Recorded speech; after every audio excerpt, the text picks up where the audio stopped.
Hola, ¿qué tal? ¿Cómo están? Bienvenidos al nuevo video. Este video va a ser para hablar de psicología, específicamente para hablar de terapia, una de las tantas aplicaciones que tiene la psicología. Esto es con la intención de empezar a romper los mitos que hay con respecto a la terapia. Hay muchísimos mitos, pero me voy a ir uno por uno, voy a dedicar como varios videos a este desmadre. Se me hace increíble que en el 2020 haya tantos prejuicios con respecto a tomar terapia. Pero bueno, me voy a ir poco a poco. Vamos a empezar por el primer prejuicio, que no es como el que más escucho, ni es el más perjudicial. Tiene la intención de que tú tengas como un panorama muy general de cuáles son como las diferentes escuelas o las diferentes agrupaciones. Empezar a cuestionar ese prejuicio de creer que es un solo tipo de terapia. O sea, cuando escuchamos terapia creemos y nos imaginamos precisamente lo que hemos visto, lo que hemos visto en, por ejemplo, en televisión, en las series, en las películas, ¿no? Donde están dos güeyes sentados, el paciente habla y habla y habla y el otro nada más es así como de...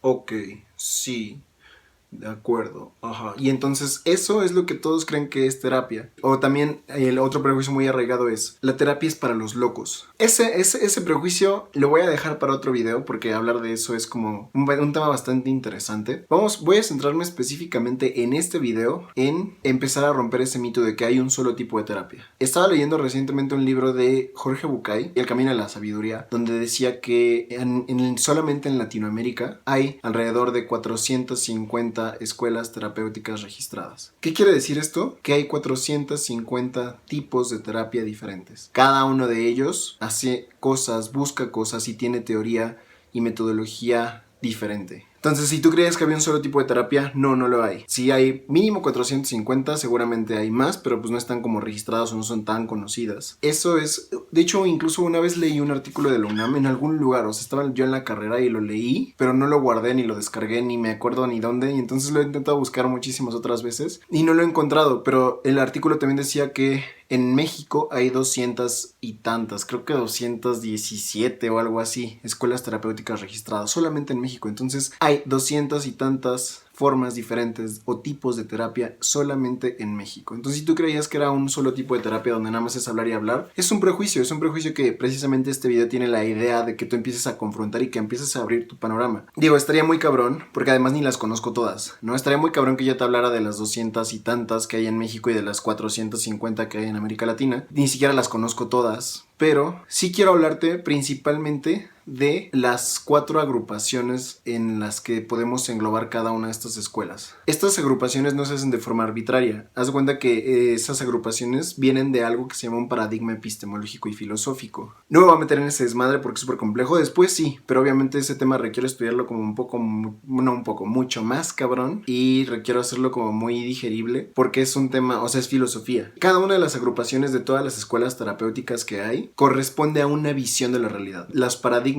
que es de donde se derivan estas agrupaciones que se hacen en las escuelas terapéuticas, son modos de explicar, de concebir, de observar la realidad. Ese es un paradigma. Cuando hablamos de paradigmas filosóficos y epistemológicos, pues hablamos de precisamente de cómo se hace el conocimiento, de qué tipo de conocimiento se produce a partir de cómo yo entiendo la realidad. Y toda la ciencia se deriva de varios paradigmas epistemológicos, pero todos buscan algo en común, buscan la producción de un conocimiento científico, un conocimiento válido, un conocimiento replicable, un conocimiento que sea de utilidad, que tenga un fundamento a partir del paradigma epistemológico del cual se deriva. Es muy complejo esto, espero no haberme debrayado mucho en ese pedacito del video. Más bien nada más es como para que empieces a tener en cuenta cuáles son porque ahorita voy a hablar de lleno de cuáles son esas 4 agrupaciones que hay en la psicoterapia, por qué se hacen estas separaciones, porque implica una comprensión de la realidad diferente, o sea, un paradigma, una forma de entender la vida diferente. Entonces, vamos a empezar con 4, ¿sí? Son las 4 agrupaciones más comunes de la psicología. Cada una de ellas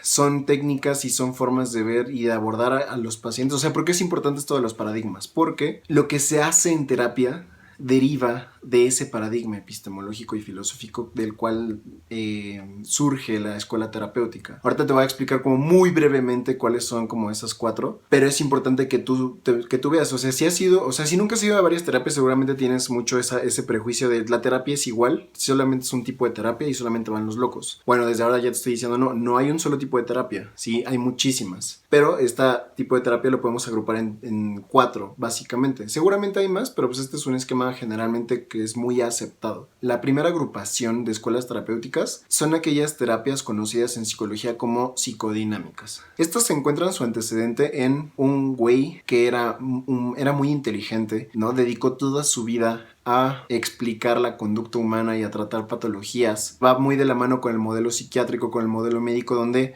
yo hago una evaluación, hago un diagnóstico y a partir de ahí doy un tratamiento. Todas estas escuelas, imagínate que es como un árbol, ¿no? Está el tronco en que se divide en ramas, en grandes ramas. Y de esas ramas van surgiendo mucho más ramitas hasta que llegamos a las hojas. Bueno, así es. El tronco podemos decir que es la psicoterapia, haciendo un término muy general y muy amplio. Las principales 4 ramas son estas agrupaciones de las cuales yo te estoy hablando. Y ya las derivaciones, las ramitas y las hojas son las diferentes escuelas terapéuticas que se han creado. Una de las primeras grandes ramas es conocida como las terapias psicodinámicas. Aquí incluimos a la madre de todas esas, es el psicoanálisis de Sigmund Freud. Si nunca has leído a Freud o nunca habías escuchado de él, bueno, existe. O sea, nunca has escuchado eso de me estás psicoanalizando, ¿verdad? Es súper clásico. No todos los psicólogos somos psicoanalistas. De hecho, muy pocos psicólogos somos psicoanalistas. La mayoría nos especializamos en otra de las ramas cuando somos clínicos, cuando somos terapeutas. Pero eso no quiere decir que no las hay. Entonces, el psicoanálisis surge con Freud hace 150, 200 años y a partir de ahí esta teoría llega a revolucionar todo el pensamiento de esa época y empiezan a surgir muchísimas otras teorías que complementan o critican la teoría de Freud, pero todas aceptando su premisa principal de que el ser humano se rige por el inconsciente. Muchos teóricos, muchos psiquiatras, muchos estudiosos, muchos pensadores de esa época empezaron a especializarse en psicoanálisis y empezaron a elaborar sus propias teorías. Hasta la fecha se siguen desarrollando, de hecho las teorías psicodinámicas siguen expandiéndose muy cabrón. Hay muchísimas escuelas psicodinámicas. La premisa básicamente es esta. Hay un inconsciente, o sea, el inconsciente, si no queda claro, es yo no sé, hay cosas de mí que están adentro en mi mente que yo no conozco. De hecho, gran parte de lo que soy, de lo que pasa aquí adentro, yo no estoy consciente de ello. Yo no sé ni me entero de qué pasa. Y entonces, cuando tú vas a terapias psicodinámicas, el terapeuta básicamente traduce en palabras al lenguaje consciente todo el material inconsciente para que tú puedas tener conciencia de tus propios conflictos mentales y, en teoría, siempre que haya una conciencia, una toma de conciencia, un insight le llaman, la patología y el sufrimiento van a disminuir. Esa es como la primera rama. Poco a poco te voy a ir hablando de estas, pero cada una de ellas es inmensa. Ahorita nada más es como te las estoy mencionando. ¿Cómo te puedes dar cuenta o cuáles son las características de una terapia psicodinámica? Generalmente son terapias largas, la mayoría de ellas. No todas, pero la mayoría sí. Son terapias que sí pueden durar 5 años. Tenía una maestra de psicología que me decía que llevaba 30 años en psicoterapia. Son terapias largas, generalmente se manejan este tipo de lenguaje del inconsciente, los mecanismos de defensa. Generalmente muchos psicoanalistas o muchos psicodinámicos te suelen llevar al pasado porque ahí es donde está el conflicto. Hay que hacer consciente de los traumas del pasado para traerlos al presente y a partir de ahí hacerlos conscientes y solucionarlos. Si tú que tomas terapia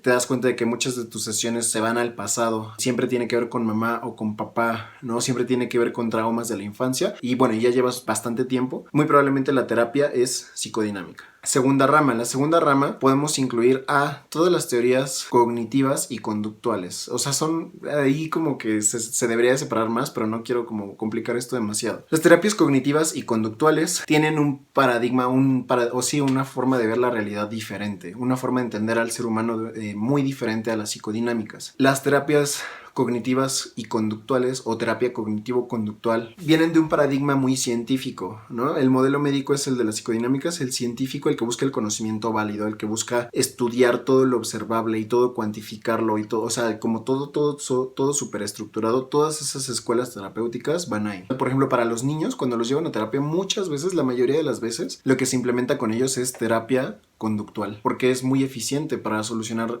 comportamientos indeseables o comportamientos desadaptativos en el niño. La terapia cognitiva, por ejemplo, si alguna vez has tenido depresión, terapia cognitivo-conductual, porque las investigaciones han demostrado que es lo más efectivo que hay para depresión y para ansiedad. Ese es otro tipo de terapia. Se basa, por ejemplo, las conductuales se basan en la teoría psicológica llamada conductismo, lo que es el condicionamiento clásico, el condicionamiento operante, donde los conductistas como más radicales dicen, la neta, los procesos mentales no los podemos observar, no los podemos medir, no los podemos conocer, entonces dejemos de perder el tiempo en eso y vamos a centrarnos en las conductas, en lo que es observable y en cómo se comporta la persona. Y las terapias cognitivas, o sea, digamos que la terapia conductual fue lo primero y poco a poco ha ido evolucionando. Digamos que las terapias cognitivas y las cognitivo-conductuales son una evolución de la terapia conductual radical. Y ya se empieza a reconocer como de, bueno, es que sí, la conducta está chido estudiarla y dar recompensas y castigos y bla, bla, bla, bla, pero también hay que tomar en cuenta los procesos mentales. O sea, no porque no los podamos observar quiere decir que los tenemos que dejar de lado. La terapia cognitiva o la terapia cognitiva conductual reconocen que muchas veces el sufrimiento humano depende de un error en la interpretación de los hechos que ocurren en la vida de la persona. Sí, entonces, por ejemplo, si yo tengo una creencia de que nadie me quiere, seguramente voy a salir al mundo mendigando amor, por ejemplo, ¿no? Voy a estar como muy empalagoso todo el tiempo, a la gente la voy a hartar y ¿qué va a pasar? ¿Sabes qué? Dame espacio. Y eso va a ser interpretado por mí como, es que ya ves como nadie me quiere. Si yo estoy solo en esta vida no tengo a nadie, estoy solo, me han abandonado, bla, bla, bla, bla, bla. Y eso obviamente, si tú estás pensando eso todo el tiempo, hace que te sientas triste. Dice la terapia cognitiva, en cuanto tú modifiques esa forma de pensar que es bastante irracional, entonces vas a poder modificar tu estado emocional y te vas a sentir mejor. Si hay algo a lo que la terapia cognitivo-conductual le apuesta muchísimo es a la razón, a la lógica, así de evalúa los pensamientos de forma lógica, ordenada, racional y vas a ver que la situación no está tan mal como tú crees. Todas esas terapias que se centran principalmente en lo cognitivo, en pensar, seguramente pertenecen a esa segunda agrupación, esa segunda rama de las terapias cognitivo-conductuales. La tercera rama, yo aquí englobo a todas las terapias sistémicas. Todos los que tienen teoría de sistemas, todos los que trabajan con sistemas, comúnmente son llamadas terapias de la terapia familiar, pero realmente no todas las terapias sistémicas abordan solamente a familias. De hecho, ni siquiera la misma terapia familiar aborda solamente a familias. Lo maravilloso de las terapias sistémicas es que puedes abordar desde comunidades, familias, parejas, individuos. De hecho, o sea, es una rama de la psicología que ahorita está creciendo mucho. Las dos ramas anteriores que yo te mencioné tienen una cosa en común, que creen que lo que hay que modificar, lo que está mal o algo de lo que está mal está adentro del individuo. Entonces, por ejemplo, las psicodinámicas, la primera rama dice, el conflicto es inconsciente, pero está dentro de ti, está en tu cabeza. Sí, la segunda dicen, sí está en tu parte consciente, güey, pero es que no estás viendo las cosas de forma racional. Pero al final todo está dentro del individuo, entonces hay que trabajar con el individuo. La novedad de las terapias sistémicas es que trabajan con sistemas, trabajan con las relaciones que hay entre los individuos, por ejemplo. Incluso dentro de un mismo individuo, las relaciones que hay entre los diferentes elementos que componen la mente de la persona, eso es, o sea, es un cambio de paradigma. O sea, las primeras dos como que sí tienen algunas semejanzas, aunque son completamente diferentes entre ellas, pero lo sistémico es darle una vuelta de 180 grados a cómo vemos la realidad y a cómo entendemos el comportamiento humano, y a partir de ahí se derivan las terapias sistémicas. Hay muchísimas, la terapia centrada en el problema, la terapia centrada en soluciones, la terapia narrativa, la terapia estructural, pero la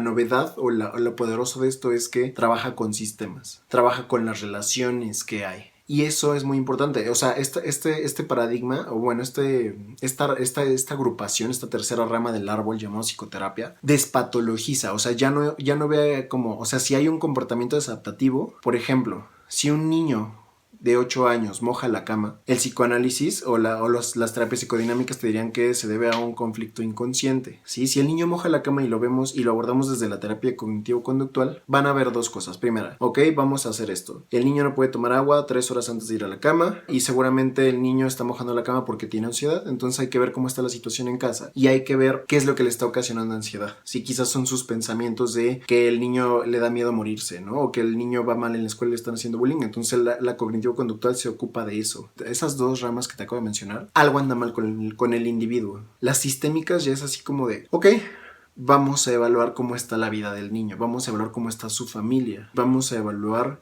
qué función tiene el que el niño se haga pipí en la cama en la noche en su entorno inmediato, que generalmente es la familia. Entonces ya no es que el niño esté enfermo o haya algo malo con él, sino que hay algo mal en su entorno y eso está ocasionando que el niño se comporte de una forma disfuncional. O sea, lo que se hace en terapia cambia muchísimo dependiendo de esta pequeña diferencia que pareciera pequeña, pero es enorme. Porque, por ejemplo, te decía, el cognitivo conductual te va a decir, ok, vamos a corregir pensamientos, no vamos a entrenar al niño en habilidades sociales, vamos a entrenar al niño en bla, bla, bla, bla, y vamos a instruir a los padres para que a nivel conductual le ayuden al niño y refuercen cada que el niño no moje la cama e implementen un castigo, no sé, o sea, hay como muchas alternativas. La sistémica no, la sistémica como tiene una forma diferente de entender el problema del paciente, hace intervenciones, hace cosas completamente diferentes, la prescripción paradójica, la ordalía, e incluso trabaja con los papás para que el niño ya se salga de los pleitos que tiene y los papás se arreglen entre ellos, porque muchas veces los comportamientos disfuncionales de los niños se deben a los pleitos de los papás. Y bueno, como este video ya se está alargando mucho, vamos con la cuarta y última rama. Obviamente cada una de estas es súper extensa, ¿no? De hecho, toda la carrera y todas las maestrías es para estudiar estas ramas a fondo. Pero la cuarta rama son las terapias llamadas humanistas. Aquí vamos a englobar, o sea, el término humanista es como muy ambiguo y es muy genérico, pero pues así se le conoce. En esta agrupación, en esta cuarta rama, vamos a incluir todas las terapias cuya premisa primordial es primero el individuo. El individuo, si está manifestando algún comportamiento disfuncional que le hace daño, puede ser por muchísimas cosas, pero nunca hay que perder de vista a la persona como tal. Porque muchas veces, por ejemplo, los psicodinámicos, los cognitivo-conductuales lo que hacen es que en lugar de ver al individuo y el sufrimiento, es así de ver patologías, es ver diagnósticos psiquiátricos. Las terapias humanistas se centran principalmente en la persona, en comprender a la persona, en que la persona se entienda y se acepte a sí misma. Dentro de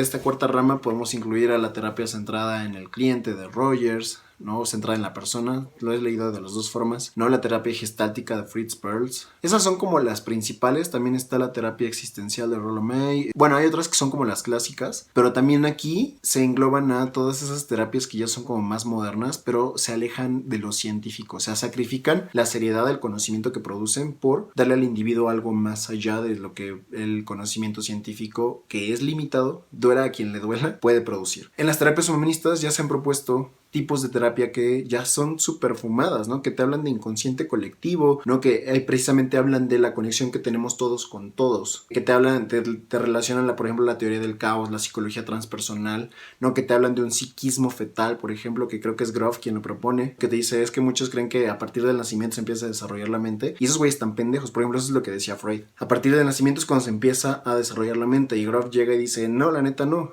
Hay psiquismo fetal, o sea, desde que somos un feto nosotros ya empezamos a desarrollar un nivel de conciencia, aunque sea mínimo, pero ya lo hay. Y todo eso deja huellas, y a partir de ahí es como se constituye la personalidad. Y entonces el reconocer eso y el ir hacia atrás, terapia como súper regresiva, es poder sanar y poder empezar a ampliar tu nivel de conciencia para hacerlo mucho más grande, conectar con el todo. Y entonces ya, ahí, si te fijas, ya son cosas como mucho más fumadas. En esta cuarta rama se engloban todas esas terapias que, te digo, ya se alejan de lo científico, pero que siguen siendo consideradas por algunos como psicológicas también, porque realmente, pues sí, siguen trabajando con procesos mentales, aunque sean inconscientes o aunque sean inconscientes colectivos, pues todavía se consideran dentro de, ¿no? La terapia transpersonal, la terapia de Ken Wilber, o sea, las terapias holónicas, y quién sabe qué tanta madre. La verdad es como una rama que yo nada más conozco lo clásico. Conozco a Perls, que a Perls me encanta, es genial. Conozco a Rogers, ¿no? Pero pues ya esas terapias son como más nuevas y como se alejan de lo científico, como que también cuesta un poco más de trabajo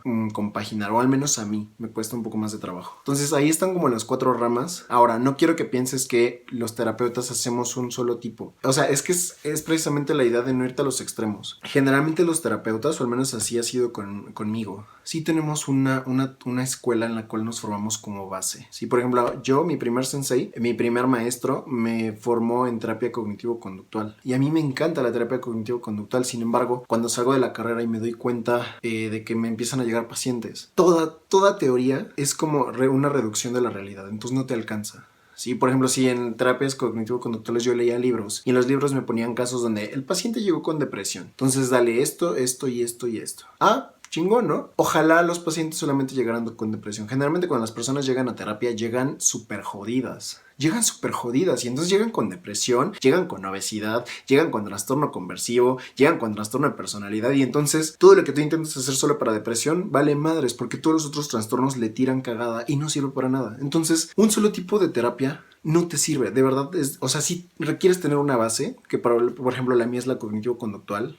A veces la sistémica, dependiendo de cómo abordo al paciente, porque también tengo formación en sistémica, tenemos una base, pero eso no quiere decir que excluyamos o nos peleemos con las otras teorías, como si fuéramos de bandos. O sea, realmente al final el conocimiento es conocimiento y se debe poner al servicio de la humanidad Eso es lo importante. Yo, por ejemplo, mi base es cognitivo-conductual o sistémica dependiendo de la problemática que traiga mi paciente y a partir de ahí llevo mi guía. Por ejemplo, si es cognitivo-conductual, llevo mi guía y todo mi expediente clínico y toda mi formulación de caso es cognitiva-conductual. Y obviamente si puedo meter terapias, yo por ejemplo, a nivel práctico, meto muchas técnicas gestálticas. La silla vacía, por ejemplo, la imaginería, los ejercicios de awareness son geniales, de gestalt. O también de repente puedo dejar una prescripción paradójica o puedo dejar que son de la tercera rama sistémica, pero al final yo sigo viendo y entendiendo el problema de mi paciente para solucionarlo desde un enfoque cognitivo-conductual. O sea, los terapeutas generalmente tienen una formación especializada, tienen una formación base y a partir de ahí empiezan a integrar. Los terapeutas que se casan con una corriente y son así de hueso colorado y dice, y yo soy psicodinámico y no meto nada más, para mí, yo creo que son terapeutas ineficientes y son terapeutas que